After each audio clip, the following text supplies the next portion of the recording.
Welcome everyone to the episode number 13th of this series of interviews that I will be making to the top 25 players who qualified for Worlds in Anaheim 2025. And today's guest, we have IcelandicLapras. Welcome to the show. Hi, it's good to be here. So, tell the audience a little bit about yourself, introduce yourself, name your age, what you do for a living, and how did you get close to Pokemon Go and PvP? So I'm Jamie Gallagher, known as IcelandicLapras. I work for a university in planning. So it's a typical office work from home job, which gives me plenty of time to work on my Pokemon when I'm thinking about it. And I started playing Pokemon Go like the day it came out in 2016. And I think unlike most PvP players, my journey was not like I didn't join PvP particularly early. My goal with Pokemon Go was always to use it as like a fitness tool, a fitness-based game to improve myself that way. And so when I think was it 2018, 2019 PvP came out, I didn't really touch it at all until COVID. And then when COVID happened, everyone's locked at home, and then I explored that aspect of the game a lot more, and found how much I enjoy it and how much it suits my skills, I guess. And then I've been hooked from there. And then it changed my whole Pokemon Go journey from just grinding to grinding for PvP purposes. Yeah. And when you playing only GBL, or did you start doing some grassroots formats as well? I played a bit of GBL mostly, and then I think in 2021, maybe it was 2020, I started out with Sylph. Still felt quite late in enjoying that, but really enjoyed that, dove right in. Actually, I think it was Seville Safari Zone that I went to. I think that was in 2021, where there was a little battle area there, and played that, and then found out about the tournament afterwards that Adelion was hosting, and so joined that. Didn't do particularly well, but enjoyed it, and then learned about Sylph there, and joined up afterwards, and started playing from there. Yeah. So, overall, it's a similar start to other guests that came to the show. Just started immediately in the 2016, just following the hype train. I was one of them too, and then but just kept playing a little bit more casually until COVID hit. Yeah. Basically just gave us a lot of time to cultivate our digital interests more. Yeah.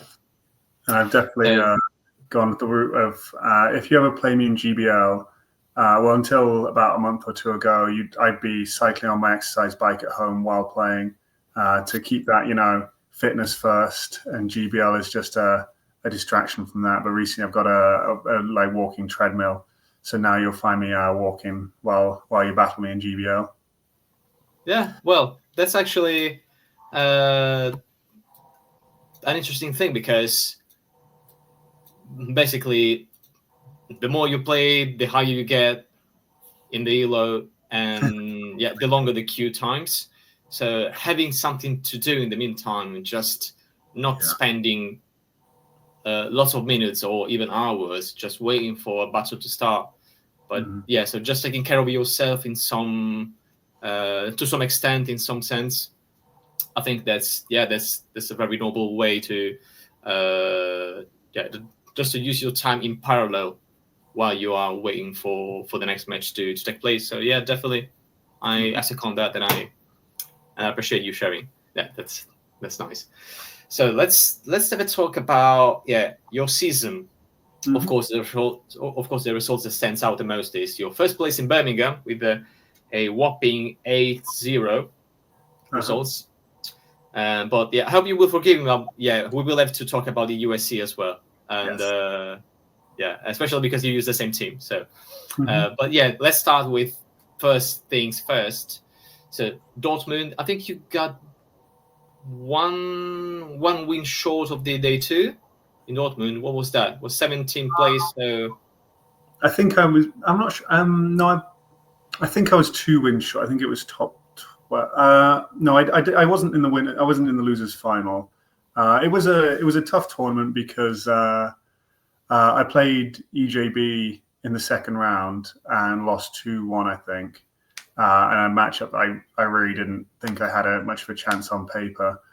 But I was really happy with the tournament because it was my first tournament where I'd made a serious losers run. Like I think I won 4 or 5 in the losers round in a row. And then unfortunately played EJB again and couldn't overcome him.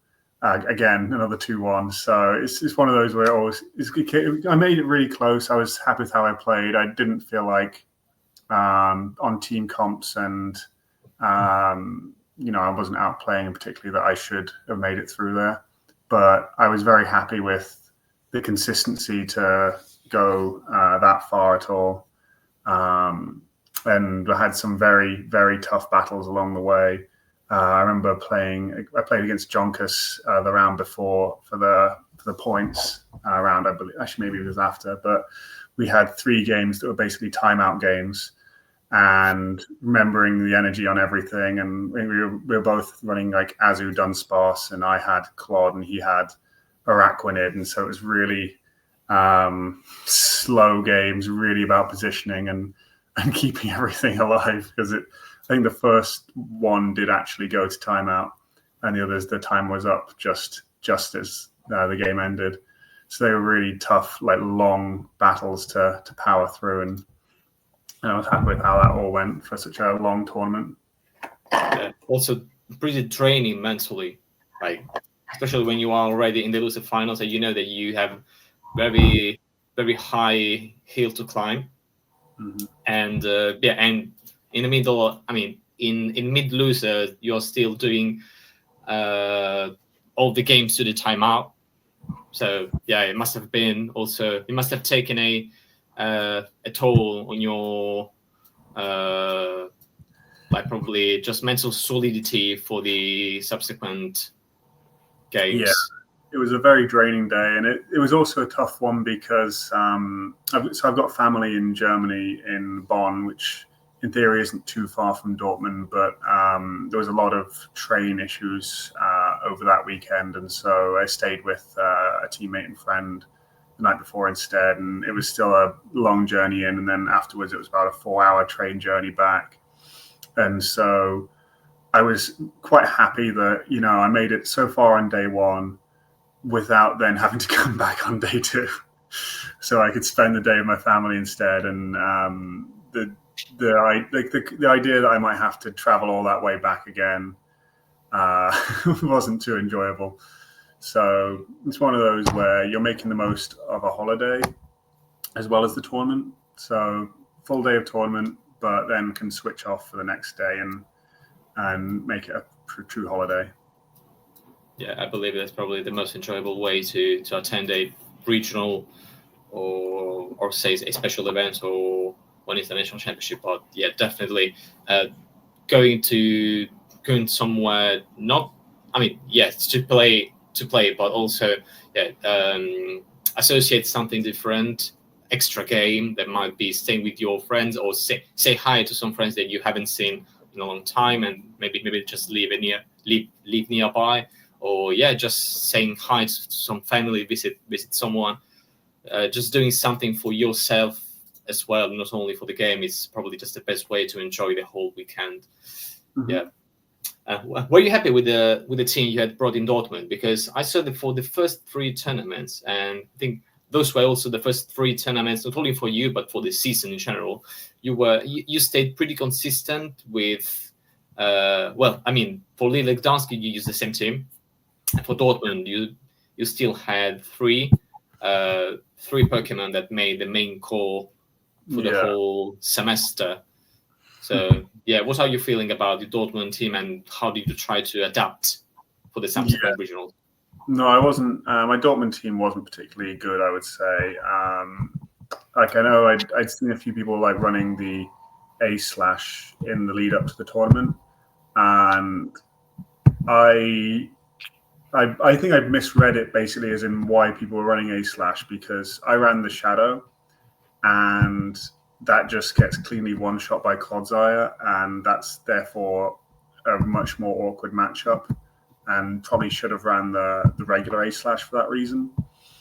And another issue, then you see like the Fraligator made that team, and I've never ran it since, is there were so many times where I was running my Fraligator and it would lose CMP to all other Fraligator, and then my team would actually turn out to be pretty terrible into Fraligator, with obviously Powder Snow A/, Clod, Azu, you're just not in control there, and Dunsparce still loses the zeros then, and it was not a fun matchup. So I think I was pretty weak to Fraligator in general then, and it wasn't a great team, I'd say.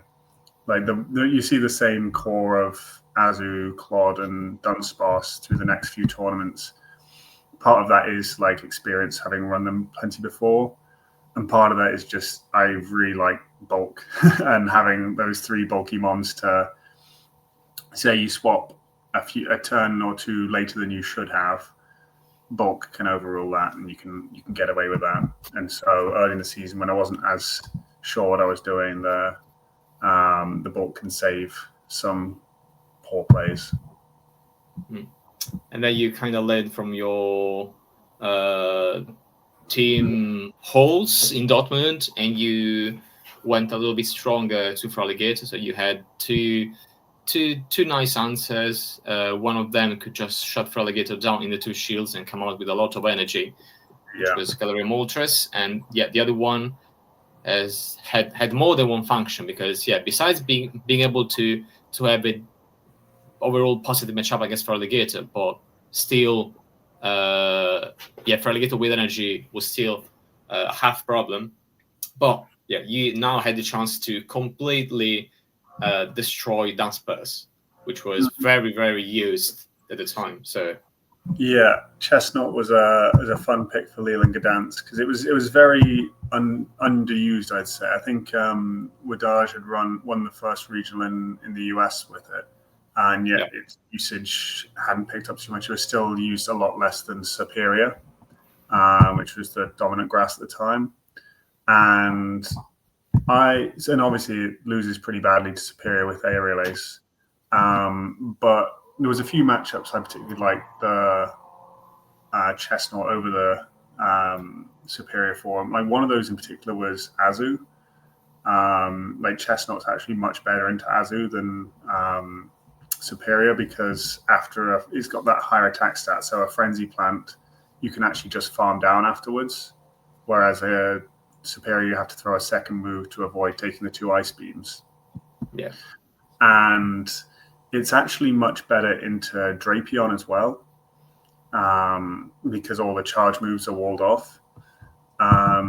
Even though obviously a poison type isn't a good matchup, it resists a general poison type resists fighting and grass coverage. As a mon in that meta, I think it did allow me plenty of flexibility to like dancing around. You know, if a Drapion's up a lot of energy, I can swap in a Chestnut to take it. Or I remember in the Lille tournament, in one of the end games, my opponent had a Stone Edge Clodsire, and that was a matchup that Chestnut really could shut down because it resists all the charge moves there too. So I did like the flexibility it gave, and I obviously had 2 superpower users in Malamar as well to always have that flexibility to sort of superpower and dip on lead, and just get an advantage that way. Yeah, and also a very nice aspect of Chestnut is that it basically beats Galleria Moltres. I think that was the nicest thing of all. because it was pre-fly. So yeah, you could just double shield and and either Moltres had to debuff themselves harshly with a Brave Bird, or just attempting the very non-efficient bait with Ancient Power. I don't think that could give you an advantage. It was good to know that in particular, because I think I ended up facing much more Mandibuzz instead of Moltres, which was very unfortunate for those. But in theory, that would have made the chestnut much better then. Yeah. So not enough Galarian Moltres yet. It was too early. I think in Stuttgart it was basically the Galarian Moltres meta. Yeah, I read it because obviously the first tournament season, Dortmund, Kazim won with the Moltres, and so the next two tournaments I was running my Moltres, and I figured people would have seen that, especially because it was the Mon he showcased mostly in that tournament, that would then pick up. But it still was a bit too early for it, I guess. So in Lille you repeated yourself with the same placement. Yeah. In Gdansk, I think you were still one win short of the day 2 in Gdansk as well. How many players were there? I was in day 2 for Gdansk. Okay. Lille, I was the last player eliminated from day 1 because I played Kazim in the losers final for the last group at 5 p.m. on stream. And then, in Gdansk, I was the first player eliminated on day 2 because I was the first on stream at 9:30 against my teammate Dane, and very, very close games, 2-1 loss there. It was so every tournament to that point was just on the brink of day 2, but very consistently just in that range. Yeah, and then finally your consecration with a flawless performance that gave you the first place. That was the second European regional after Stuttgart to have the Annihilate meta, I think, if I'm not mistaken. So tell me a little bit more about the team that you made. Yeah, Stuttgart was won by David, I believe, when he was running the Shadow Annihilate, and it really showed off how it could do. Particularly, I hadn't paid too much attention to it before. I think he particularly showed off how good it could be into Clodsire, and resisting a fighter that can beat a poison type. And I would say for the Birmingham meta, the meta was pretty small at that point. The 7 mons that I brought were the 6 mons that I brought were the top 7 options I didn't bring for Alligator. As I've mentioned before, I'm not that big of a fan of mine in particular. So it was a very hard meta team that I brought, and it was probably one of the tournaments where in a way I'd been less prepared than before. I'd done a bit of I built teams with my teammates at the time, and we'd all been discussing the meta and built teams, and because I'm from the UK, my former teammates were all going to this tournament as well. We'd all independently come up with teams, revealed them, and they'd all been 5 out of 6 the same mons. They just there was a very small meta. Everyone was running sort of the Annihilate, Drapion, Azu, Diggersby, Corsair if you had it, and so it was a really easy read sort of thing to see what was coming.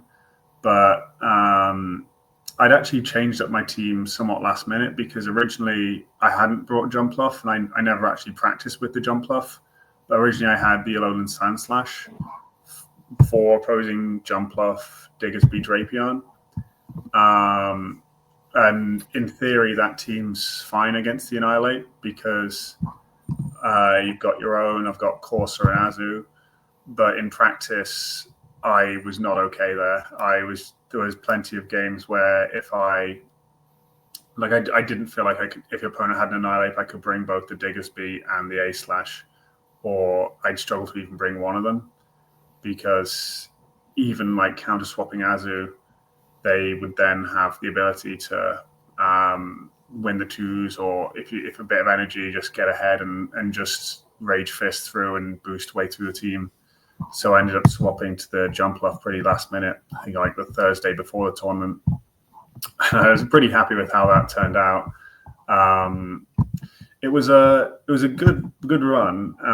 It definitely wasn't a smooth run, because there was only one matchup on day one and only the grand final where I didn't drop a game. Like it was always very, very tough. And I do remember very vividly, I lost my first game of the entire tournament. And that really put me in a position where I was on the back foot, worrying like, oh, am I about to go 0-2? Am I about to, crash out and not make it anything out of this tournament? And I made some very tough plays, some good reads in almost every matchup. I was very proud of each individual one and how it went, and how I kept myself together throughout. Yeah, especially, you have to have a steel mindset in these situations, because if you lose game one of your round one in day one, you already start questioning yourself. Am I really this washed? Am I really this bad? And what if I'm already going losers, and then I will have an impossible run just to accomplish? And yes, and all these things while you are thinking about the line to lock in game two. And so definitely, the more tournaments like this you play, the stronger your mindset becomes, and you're able just to be a little bit protective about from these intrusive thoughts. But it's not always easy. So the more you play, the better it gets. And I think that's also true of stream as well. Like, stream is a completely different environment. Obviously, there's normally like 50 plus on like a day one watching you in person in there, and then there's hundreds, thousands watching online, and you can really feel the pressure in certain moments if you don't think it's going well, or if you make a bad play, you can start rearing your head like, oh, everyone just saw that, it's going to be recorded and replayed, sort of thing, and really spiral you if you're struggling. Yeah.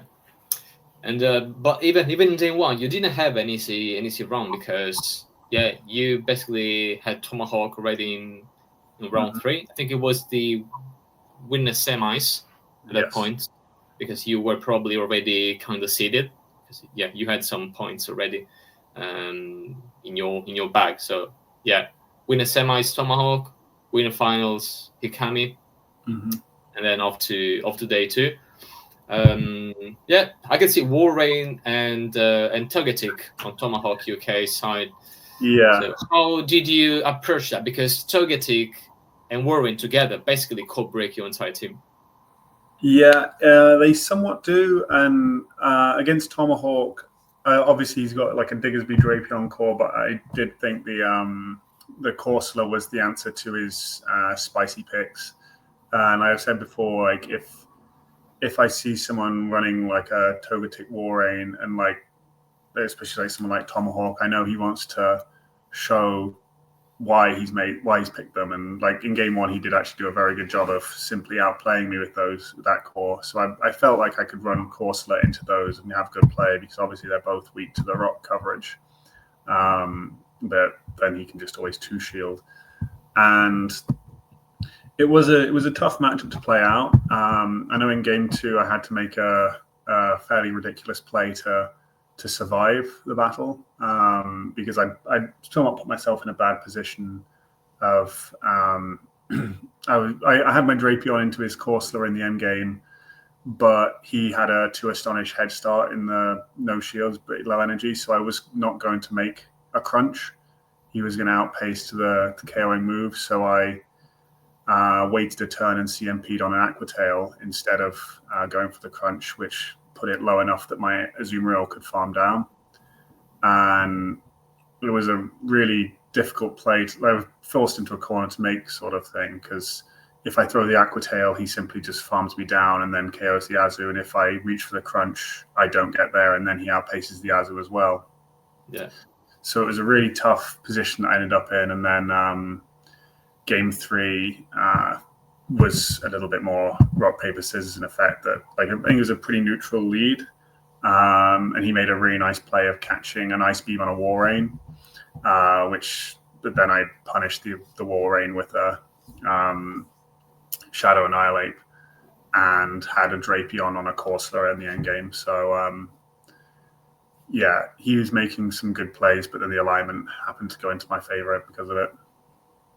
Yeah, well, it happens more often than not, usually. But yeah, the skill of every player lies in being able to understand when you can afford to RPS your opponent. And yeah, so RPSing has become paradoxically more and more of a skillful play as the seasons progress, as the years pass. You have to be more and more on point on your line prediction, and because when everyone is good enough to maintain a certain advantage, so gameplay wise, it's harder and harder to outplay your opponent. So your only thing you have decent control now is just choosing your 3 and doing it right. Yeah. So we were talking about this with the Zizvilus in the previous interview, and he has a very, very, very good line reading skills, and he's not afraid to have lots of polarizing Pokemon in his team, because he knows what you're gonna bring because of your team. Like the time, obviously I played him in the final. The time he safe swapped a Corsola when I could have brought a Diggersby or a Drapion. I mean, I don't think I had either that time, but I felt like that was a mad play by him to attempt it, like to consider Corsola as a safe swap was. it worked enough in that matchup, but it was a play I never expected, you know. Yeah, and actually I saw him doing the same thing in NAIC when so in game 1 he actually played a little bit safe, and it was, I guess, probably Teddy Bear XT. And he had both Diggersby and Moltres in the team of 6. And I think he brought twice, probably he brought them both, or at least he brought Moltres. And in game 2, Zizvilus safe swapped Corsola, and Teddy Bear didn't have neither Moltres nor Diggersby. So, I mean, he must have done his calculations, his reasoning. But I would have never done that. And so it's actually impressive that probably there must be something behind this that maybe only he understands, but there was crazy to watch. And also say swapping Corsola against your team when you could have either Drapion or Diggersby. So being really surgical in certain situations where you know what you're going to have in the back is probably just everything you need to decide how you want the games to be played out. But eventually you had the best of Zizvilus twice. So in the losers in the winner fight, in the grand finals and in the reset. And was that you made the reset, or it was the winners finals? Oh, okay. So actually, Zizvilus came back from the losers. Yeah. And then you okay.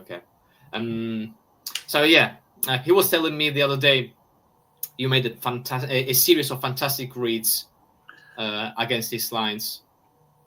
Yeah, I think it was pretty fair to say, like, of the 7 battles we ended up playing, 6 of them were somewhat hard lead wins for myself,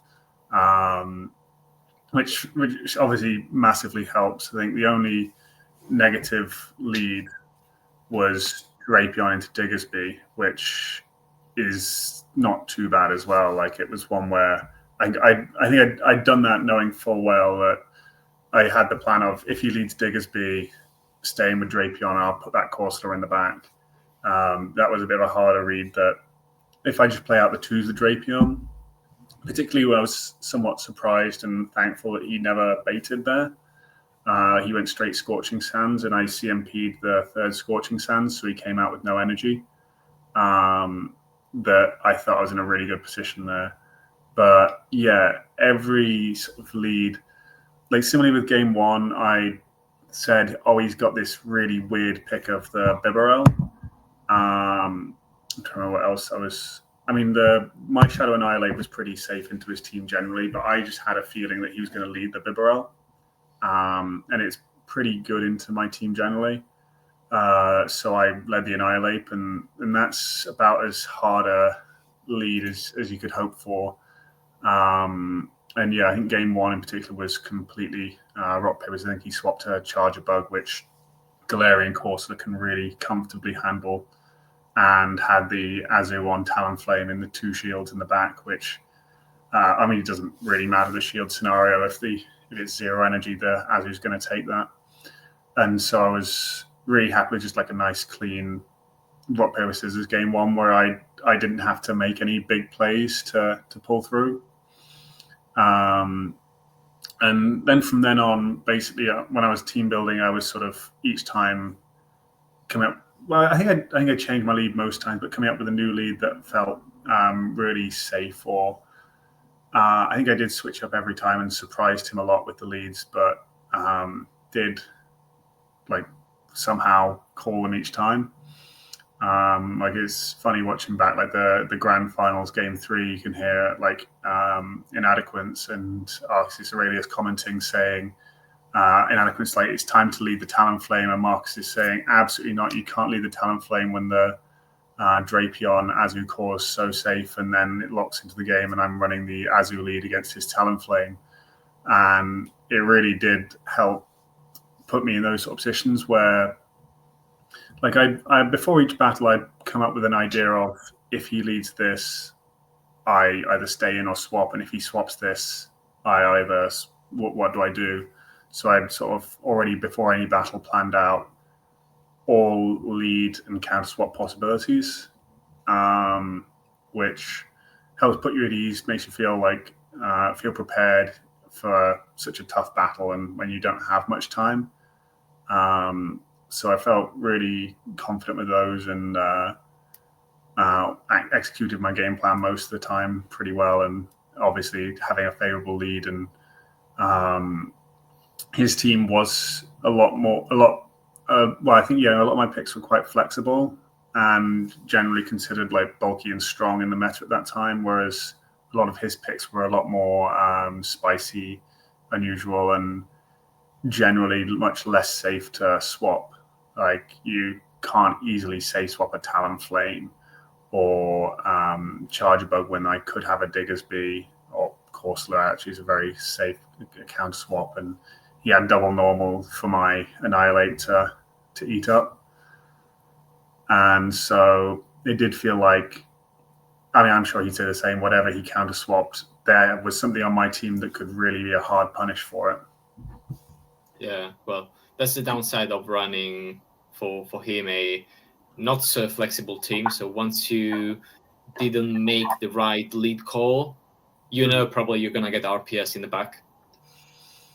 Yeah, and this is what happens when you don't have flexible picks in your team. And but yeah, it actually worked very well. So I mean, up to that point for him, and it took a lot of very, very on point reads, and also probably flawless play on your side, because if you played sloppily, despite the lead advantage, probably you would have lost regardless. So it always takes perfect play, and yes, of course, it also you also need that most of the coin flips just go your way. That was factor for me in Birmingham, because I was obviously running Diggersby and Drapion both with their 30% debuff chances, And I remember looking back after the tournament, and my debuff rate was over 50%. My opponent's debuff rate was down at 10% for those same moves. So it was definitely quite a lot of coin flips that went my way. That sort of gentle luck that pushes things in the right direction. Yeah, still 30% on average if you just sum everything up. But yeah, I mean, as I always like to say, whoever wins a regional is either the luckiest among the strongest ones or the strongest among the luckiest ones. So you need to be both. You need to be both strong, playing flawlessly, and also you need some luck, because with luck alone you don't go far. With skill alone you might not go that far. You need both. But being perfect in your execution also prepares you for being in a better spot whenever the luck comes. So yeah, definitely it was a very, very good run, and also in your home country. Yeah, that's one of the things that makes it a little less prestigious for me, in that I grew up in Nottingham, so less than an hour from Birmingham. And so telling any of my friends that aren't Pokemon people are like, oh, I won the Birmingham region. They're like, cool. Is that 10 locals turn up? Is that just the people of the East Midlands? Is there also Liverpool, London, like every city in the UK got a regional? And I'm like, no, this is, just one of the 10, 11 across Europe in a season. Like, it was the biggest regional in Europe this season, I think. And it's harder to explain to friends that it's actually a big and prestigious thing. I don't know. You were from Nottingham. That's cool. It's been my home city, my hometown for 5 years. Then I moved to Cambridge, and cool. And we need to make this step. We need to move on to UIC. So you use the same team, but this time probably everything that could go the wrong way went the wrong way. Yeah, it was a tough one. I mean, it's one of those things, like I always think in these tournaments, like you can beat anyone and you can lose to anyone, like within reason. Like if the same battles had occurred at Birmingham on a different day, I probably wouldn't have won. Like there's definitely, like, especially because almost every game came down to like a game 3 decider. It would have been so easy for any one of those to not go my way. And then at EUIC, played two very, very strong opponents that I don't think there's any round where I'd say against any opponent you got more than like a 70% chance of winning. Even once you pick a very safe line, they could pick 3 that completely counter your line, or could just outplay you, make that catch. And so, yeah, at EUIC, like I played an opponent like first round who's medaled at a regional before, and it was one of those where I like the lead matchup. I think maybe in all 3 games was Jumpluff into Feraligatr, which is a horrible matchup from both ends. Like no one would. This is back when Energy Ball was the play on Jumpluff, and both players can one shot. Both players normally don't even try to that; they just go for the baits instead. But calling those baits, throwing out the right moves, and it's horrible to be a player on either side of that. Just it takes some steely nerves, and it's also a really bad one because it feels like if I just don't press the shield, or if I just make this 50-50 decision the other way, I win the game or lose the game on the spot. So that's really, really tough to be a part of. So I brought the same team from Birmingham for UIC, which was 2 or 3 weeks later, it felt like. There hadn't been a regional in between, hadn't been a meta shift.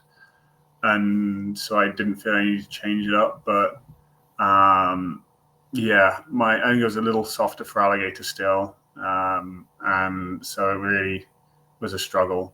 And went from winning the regional to the next tournament going 0-2, which it happens. There was no one point where I'm like, if I completely threw the game by doing this.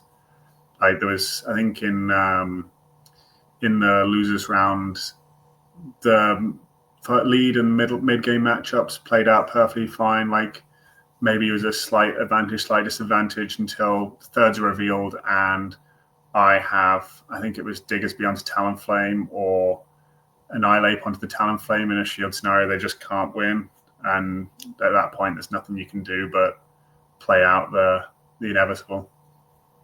Yeah, and I must say, yeah, playing a player like Norma-Hein in your first round, it was a bit unfair because he's a very good player, and yeah, he shouldn't be unseeded.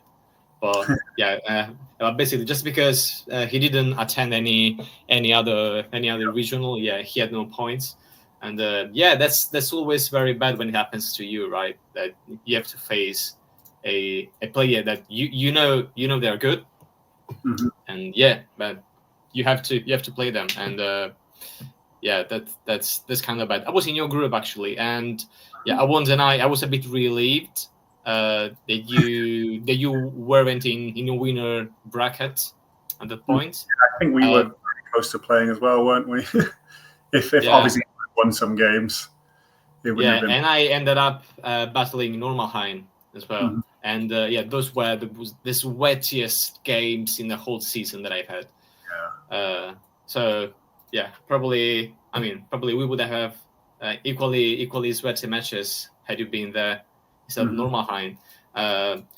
But so unfortunately it happens, and if you lose for or by RPS, there is really nothing else that you can be regretful for, and sometimes it just it's not your weekend, and at that point actually probably you were happy that you were in London so that you can basically just take a train and go back home. Would have been different if you were just in another country. Yeah, I mean, it's the first time I've ever gone 0-2, so I wasn't too happy about that. But being in London meant I knew so many people there, and went to the socials. So I hung out with all my teammates and stuff, and so there's a big social side of it too. And attempted the side tournaments, but they were really poor because of the really bad connection in the venue. But it would be nice to have a format where your day wasn't over after half an hour into the tournament. But it's where we're currently at. But it would have been it was one of those where it did Birmingham was obviously the goal for the season is to qualify for Worlds. And after the first few tournaments this season, I felt pretty confident on that. Got points at my first 3 tournaments, and then winning obviously I didn't win EIC. Winning Birmingham obviously gives you that guaranteed qualification for Worlds. So then the points, there's no longer in a points race, which is obviously a nice feeling. And it had put in my mind, what if the travel award top 8, top 12 is now within reach, and then going from that peak to then EUIC to get 0 points and see everyone just shoot past you. And it did change my outlook for the season, because it suddenly meant, those travel awards are completely out of reach. And so I think the last 3 tournaments this season in Europe were all special events, and so they are traveling to and from tournaments is quite expensive, and special events you can't get any prize money for placements. So it did change my plans for the season of I'll attend a few more regionals to I'll just attend Stockholm because it's where all my teammates are. It's a lovely city, and those socials rather than attend anymore and try and race for the top 8 or top 12. And of course this O2 actually just allowed you just to sit back and relax a little bit, and to not attempt the grind, which probably would have been also very stressful. And yeah, speaking of Stockholm, so yeah, we had a new meta, fresh new meta at the time. So lots of Cradily. Guzzlord was the prime core breaker, but you had to be careful about Azumarill. But yeah, you also had a couple of good Azumarill counters and a couple of Azumarill bait outs. So yeah, either Sableye or Talonflame could have. I mean, you could have just played either the 0 or the 2 shoots in the lead against Azumarill with either Sableye or Talonflame, just hiding Guzzlord in the back. So did you overall enjoy your team that brought you to a 13th position, or would have you changed something in hindsight? I mean, those are two questions. I definitely enjoyed my team. It was a bit of a mad team by my standards because, like as I said earlier, I do love bulk, and this team comparatively does not have it. Like Lapras and Cradily are bulky, but they're not like they're not under 100 attack mons. They're not like the Azus, the Clodsires. They're not that level of bulk. And then like I do love my Galarian Weezing. Like it's one of my picks I just really love. Like in Ultra League, it's got me the highest GBL rank I've ever been to. But it hurt me running a 1479 CP Pokemon that's like missing a bunch of bulk and break points that if you could get a good Shadow Galarian Weezing, you could really play better with. And so it felt good against like some opponents to be able to play a bit more offensive team and really sort of play that bit more. Like they're also quite spammy, a lot of these mons, but like I know in the winners semi against Dane, he could really punish me with his Golisopod, which had hit most of my mons super effective or had positive play into almost everything. And those in particular, particularly sweaty games ended up being, but it was fun building a team where it was going for all-out core breakers more than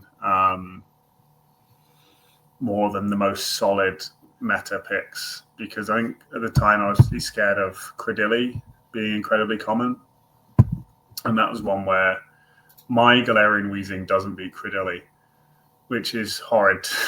Bullet Seed Cradily throwing resisted fast moves. I'm outpacing resist. Like yeah, it was not a good matchup there, and so it was fun having Guzzlord shut those down, and like the first few matchups went somewhat smoothly.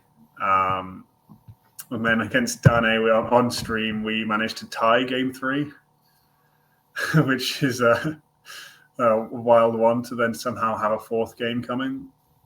And like I was very happy with how I played. Like I remember in the Drapion, in Guzzlord versus the Golisopod game, I landed a charge move, waited a turn, and then caught an X-Scissor on a Talonflame while sneaking a full Incinerate, which obviously feels great to pull off. Was an incredibly risky play to, if I catch an Aqua Jet, would have lost me the game on the spot. But yeah, it was another one where lost in the losers final again. So and that was a pretty clean, decisive loss there.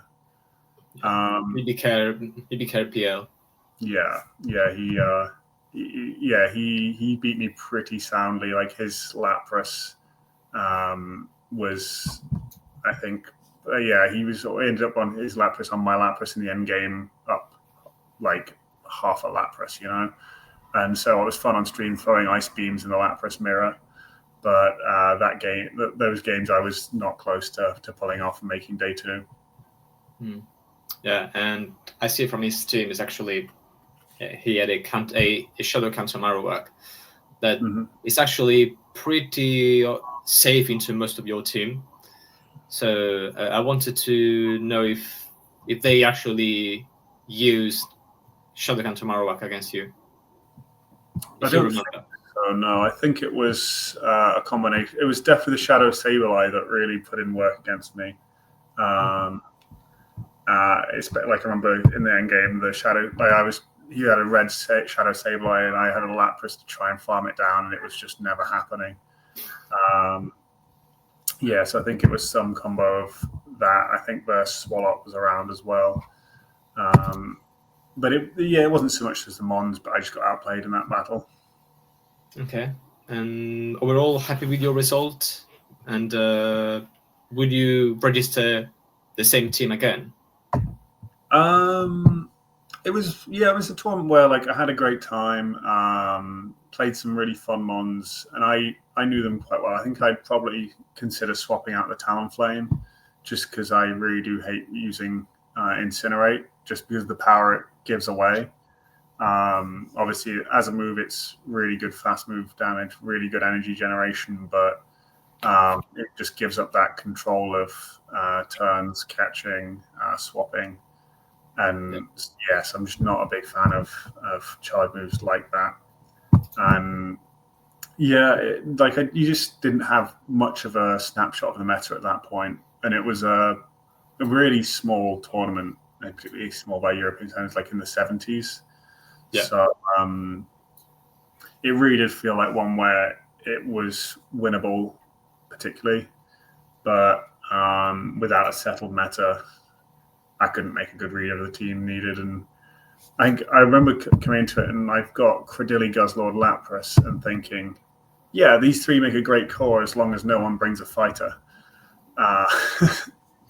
And so that made it feel like particularly RPS, and that's why I went with Sableye, Talon, Weezing, and it's 3 times weak to fighting, 3 times strong to fighting, and just it's just a bit too RPS and alignment dependent in that sense.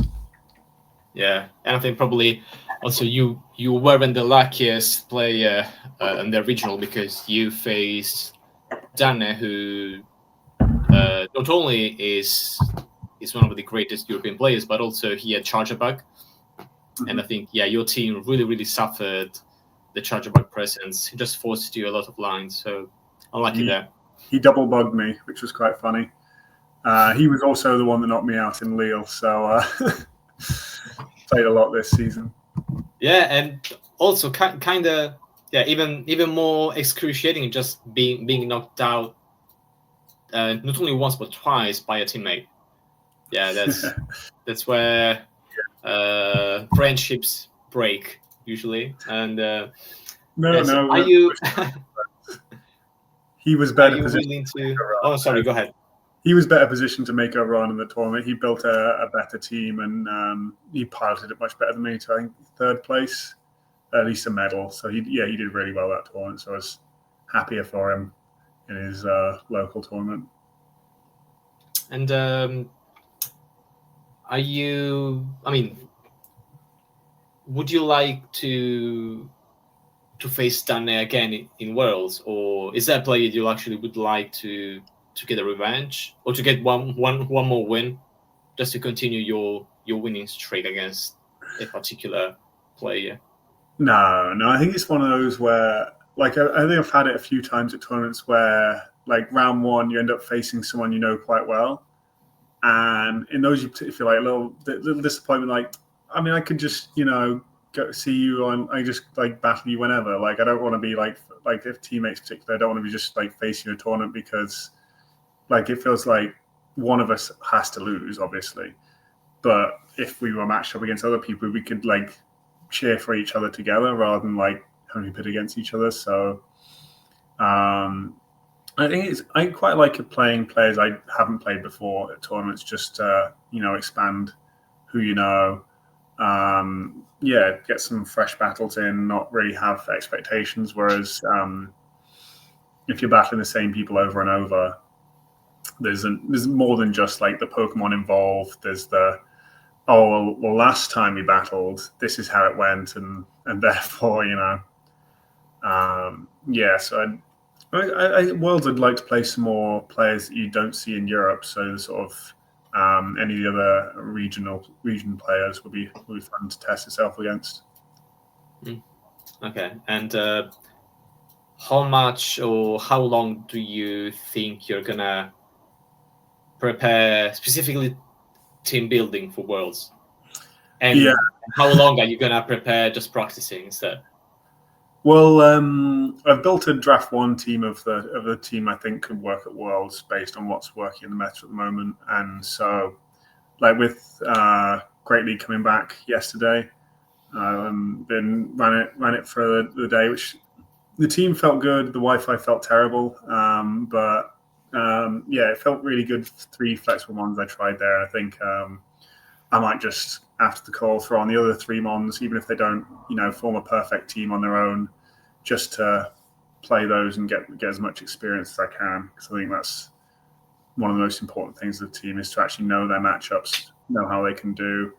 And one thing that I haven't done yet is I won't say what the mon is, but I'm planning on gold bottle capping a mon to make it viable for Worlds. Okay.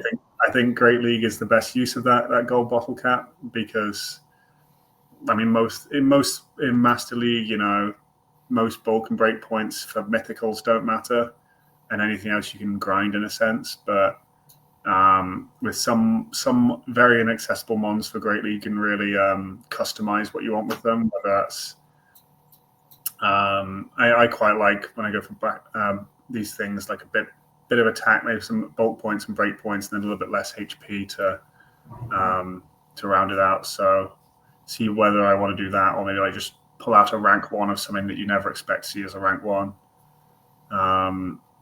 But it's so I'm at the point where planning for Worlds where I've picked out what feels like a solid 6 and need the experience of them particular matchups, especially against some new stuff to the meta that like these might be ones that I've ran before, but where Dedenne and Scizor didn't exist, or some other buff for Actress, not seen Araquanid in a while. Like see exactly how those matchups play out, and like how slow can I be to swapping into a positive matchup to be able to still keep switch, or like those sort of little details that really make a difference. Yeah. Okay. Yeah. So we are definitely looking forward to see your level 51 Tinkertuff, so that you can have a Tinkerton backline. Yeah. I've considered it, but I don't have the hundo for that. And well, Bulldoze is just such a good move because 50% of the time it debuffs. So I just need my coin flip luck to continue, and that's a 100% debuff move. Yeah. I also had considered double fairy steel backline for potential strategy for Utrecht, but then I didn't really feel like spending 500,000 or even maybe 600,000 Stardust. So yeah, wait till the shadow comes out so you can spend like 800,000 instead. Why not? At least it would probably one shot something.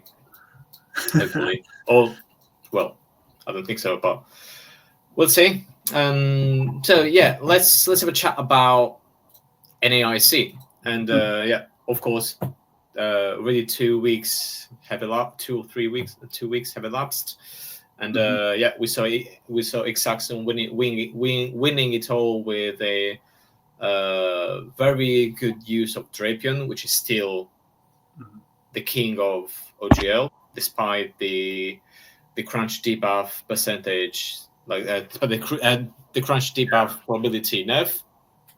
It is as safe as ever, and yeah, also very good use of Araquanid. Lapras also is probably his best horse, and yeah, were you surprised to see some Pokemon way above your predicted usage or way below it? Yeah, it definitely I mean, first thing that it was the first tournament in the meta, and so I wasn't surprised to see no mon have particularly dominant usage like the Azus and Medis back in the day. I don't think anything was over 50%. But there was definitely a lot of surprises for me that I was really surprised by Air/Mandibuzz. Not to say it impressed me. I was surprised it was so much up there, just because like when everyone was wanting to run Dedenne particularly, like Air Slash is not a great move. Mandibuzz has great stats, but it just didn't feel. I don't think that's something I would be running, but I didn't see the immediate reason behind it. It was surprising to see. Shadow Scizor is obviously a very powerful mon. All its moves are really good, but the one thing that always surprised me is its lack of bulk, and it just feels like a little inconsistent to me. That like, and if it's lined up in some bad matchups, it can really just get destroyed, like the Araquanid matchup, or if it comes anywhere near a fire type. And so it's surprising that it could make such a long, deep run. Like I know I've seen like PvP Steve put out graphics of like mons that have made top cut multiple times but never won a regional. And like one that stands out to me there is like Pangoro. And it feels like a mon that can win you games, but it can't win you 8 in a row to win a tournament. And because of its lack of consistency with bait nuke, and you just can't call your opponent that hard so many times in a row. And so like, yeah, with Scizor, I like it won the Japanese championships as well, pretty convincingly. And so that's a bit of a surprise to me that it's gained, like even since the first week of GBL this season, it wasn't that prominent, but it's just gaining momentum. And yeah, so that's something you always have to have a plan for. If you see an opponent with a Scizor, you're like, right, well, if I can't let them have like a shield advantage and a farm down type thing, because that's where it'll be go wild. And what if they do this with a Scizor? And it's one way you really need to focus in on it a bit more. Whereas some ones like Azu, you can let them do their thing and not be as worried about them taking over a game and KOing all 3 of your mons. Yeah, I think Scizor is going to have similar role to what IntervEU had in the previous regional. So you can just using as one of those battering rams during sieges, where you just go there and win the lead pretty hard, have a nice carryover potential just to get 1 or 2 shields back with the residual energy, and then aligning your RPS backline as you like the most. And it is a totally viable strategy, and also very effective. Yeah. So yeah, it does feel like a mon you see on the lead most often, where it can really like just force switch or just tap 5 times and get a shield pretty quickly from you, and just give you one tool right from the start to take a advantage or some control. You mentioned Pangoro earlier as a comparison for the inconsistency of some of the Scizor matchup, but would Pangoro actually be kind of decent, not so trash pick in this meta? Because now with Bullet Punch and so Bullet Punch and Night Slash, potentially also you can use it, or you can keep using it with Karate Chop, but you can have access to Rock Slide to hit the Araquanid. Maybe in a GBL matchup when they just don't expect you to run Bullet Punch, but I think with non-stab Rock Slide, I think that might be a bit too out there. I'm not even. I don't know. Sure, 2 Rock Slides would KO an Araquanid from there, so I think you might be better off with the Night Slashes. But I think it'd be one of those where, especially if you gave me a team sheet that said I've got Rock Slide Pangoro before a matchup and I've got 2 minutes to think about it beforehand, that'll give me plenty of time to come up with a solution. Whereas maybe that's more of a blind 3 surprise win where my Pangoro just one-shot a Talonflame when they thought they were, about to take the first of 5 Night Slashes or something.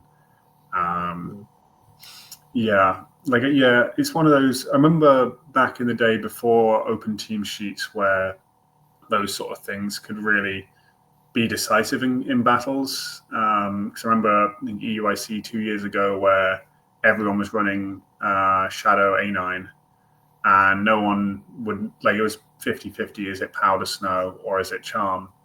And that would completely flip all of its matchups. Like Medi would be fine into Powder Snow, but would get beaten down by Charm, and water types like War Rain was very common back then, and Charm is a very positive, Powder Snow is very negative for the A9.